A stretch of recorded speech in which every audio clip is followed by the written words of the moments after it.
En Deuteronomio 18, del 10 al 12, Dios le está hablando a su pueblo y les dice esto: nadie entre los tuyos deberá sacrificar a su hijo o hija en el fuego, ni practicar adivinación, brujería o hechicería, ni hacer conjuros, servir de medio a un espiritista o consultar a los muertos.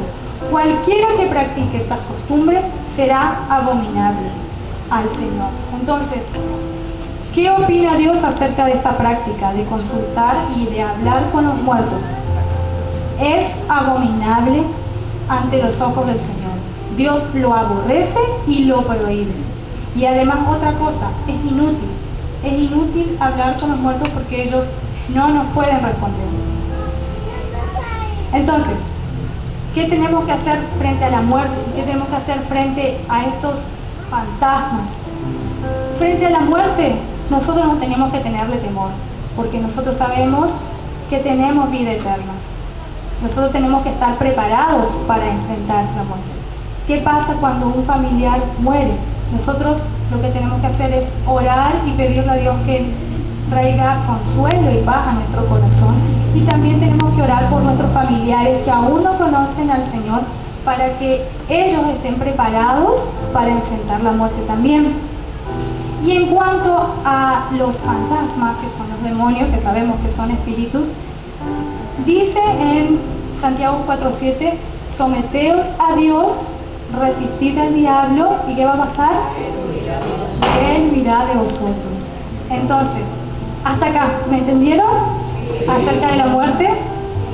Bien, otro tema que tenemos para hablar es la adversidad. La adversidad o las dificultades o las situaciones difíciles que nos toca vivir. Hay muchas personas que le tienen miedo a pasar estas situaciones difíciles. ¿Qué es lo que más tenemos miedo nosotros en cuanto a las situaciones difíciles? No tener el control de las cosas. Eso es lo que por ahí nos desenfoca y nos desequilibra, no tener el control sobre una situación. Pero nosotros tenemos que saber que por encima de nuestra situación Dios siempre tiene el control. Pero las personas tratan de depositar su confianza en algo o en alguien, porque así de esta manera, aunque sea, tienen una gotita de control. Por ejemplo, yo presiento que me va a ir mal en mi examen, así que voy a llevar mi pulserita de la buena suerte para que me vaya bien. O sea, estoy depositando mi confianza en un objeto, porque es como que yo trato de controlar de alguna forma esa situación. Pero, ¿qué debemos hacer? ¿Cómo debe ser nuestra actitud frente a las situaciones adversas? En Juan 17:15, Jesús está hablando con Dios. Jesús está orando por sus discípulos. Y Jesús le dice: yo no te ruego que los quites del mundo, pero sí que los guardes del mal. Jesús no le estaba pidiendo que Dios quite a sus discípulos del mundo, sino que los proteja del mal. Esa debe ser nuestra actitud. Nosotros debemos orar para que Dios nos proteja. Pero aparte de orar, lo que también debemos hacer es, tenemos que prestar atención a la palabra de Dios. Nosotros sabemos que la palabra de Dios es nuestra guía, es la que nos enseña cómo nos tenemos que manejar en esta tierra. Entonces, en Deuteronomio 28, el título nomás de este capítulo dice: bendiciones de la obediencia y consecuencias de la desobediencia. Entonces, con el título nomás podemos darnos cuenta de que para vivir una vida en cobertura y en protección, ¿qué es necesario? La obediencia. Es necesario obedecer. O sea, tenemos que orar y obedecer para ser cubiertos en esas circunstancias difíciles que nos tocan a todos. Pero va a haber momentos en el que vamos a estar orando, en el que vamos a estar obedeciendo, y sin embargo igual vamos a estar metidos en situaciones difíciles. Estos son momentos de prueba. En Lucas 22, 31 al 32, Jesús le dice a Pedro: Satanás me ha pedido zarandearos, pero yo he orado para que tu fe no falle, no falte. A mí en esta parte, les digo sinceramente, el Señor cambió mi perspectiva y trabajó mucho en mi corazón porque me llamó la atención la forma en que reaccionó Jesús. Porque si yo hubiese sido Jesús, iba a actuar de otra manera. O sea, si yo sabía que Satanás le estaba por atacar a Pedro, yo me iba a poner a orar para que el diablo revocara ese ataque y que Pedro salga, escape de esa situación y no lo toque. Yo me hubiera enfocado en la situación. Sin embargo, Jesús le dice: yo he orado para que tu fe no falte. O sea, Jesús se enfocó en la fe. Jesús dijo: yo he orado para que tu fe no muera en el proceso, para que tu fe no falle en el proceso. Él quería que Pedro pase por la sacudida, pero él estaba orando para que en esa sacudida su fe no falle. Y no vamos a poder evitar pasar momentos en los que vamos a ser sacudidos. La zaranda, la prueba es necesaria, porque cuando usted sacude un árbol que tiene muchas frutas, sacude un árbol, ¿qué pasa? Las frutas que están maduras caen. Así también nosotros, cuando somos sacudidos, podemos cosechar los frutos que ya están maduros, podemos darnos cuenta de los frutos que ya están maduros en nosotros, y aquellas cosas que están muertas y que son innecesarias en el proceso de la prueba son arrancados de nosotros. Entonces, pasamos por la prueba y es un proceso de desarrollo de nuestra fe, es un proceso de que nuestro carácter se va formando y es necesario para crecer. Las pruebas y el sacudón es necesario para crecer, porque nosotros crecemos en los momentos difíciles, no crecemos en los momentos fáciles. En los momentos fáciles no hacemos nada, pero en los momentos difíciles es donde sacamos todo lo que tenemos para enfrentar y para vencer. Entonces, es en los momentos difíciles donde nosotros crecemos.